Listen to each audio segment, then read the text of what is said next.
Put in a CEO who moved to Miami, and he was a very capable guy that led the company through the period. I was chairman, but chairman of the board, and we had a holding company that, of course, controlled it. But that was it. But the other airlines, I used to roll up my sleeves and run those companies. Yeah, so I recall, if you recall, in the movie Wall Street with Charlie Sheen and Michael Douglas, Yes. and he quotes that quote, and I was a really young kid then, he says, it could be the hottest thing since Texas Air, which was you guys. Right. So you gotta go back to the beginning and tell us how you became an airline mogul. And by the way, we're not talking about you, like this isn't like me just saying nice words to you. This is a guy who, for the audience who doesn't know Frank Lorenzo, which means you're not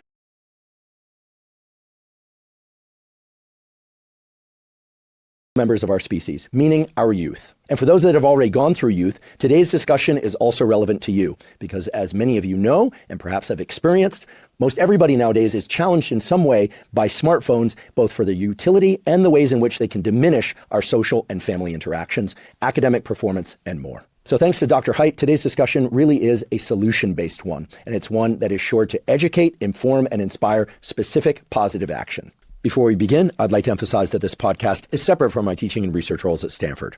It is, however, part of my desired effort to bring zero cost to consumer information about science and science-related tools to the general public. In keeping with that theme, I'd like to thank the sponsors of today's podcast.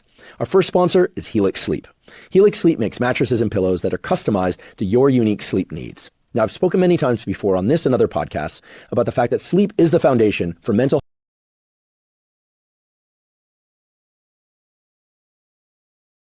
As he tracks his own progress upon becoming a vegan. What's he learned? How's his health? Does he miss meat? We'll have a wide-ranging discussion about all of that in the second half of the show.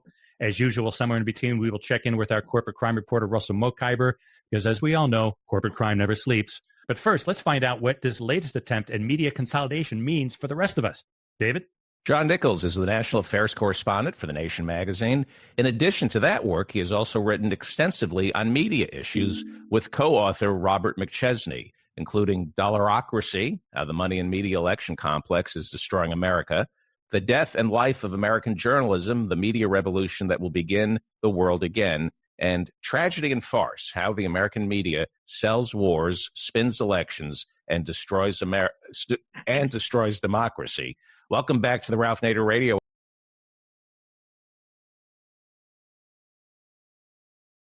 I'm very honest with them. I think if you tell someone like one big truth, I had a client, he wanted a kitchen island, and he says, hey, what do you think about doing a wood kitchen island? And I go, I don't know, it's probably not a very good idea.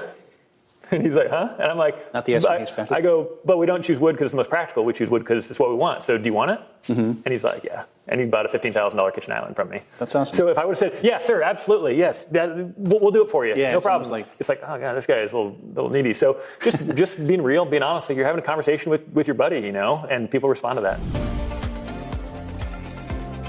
Why don't we show our audience a little bit about your projects, maybe this huge slab here. Sure. You mentioned it.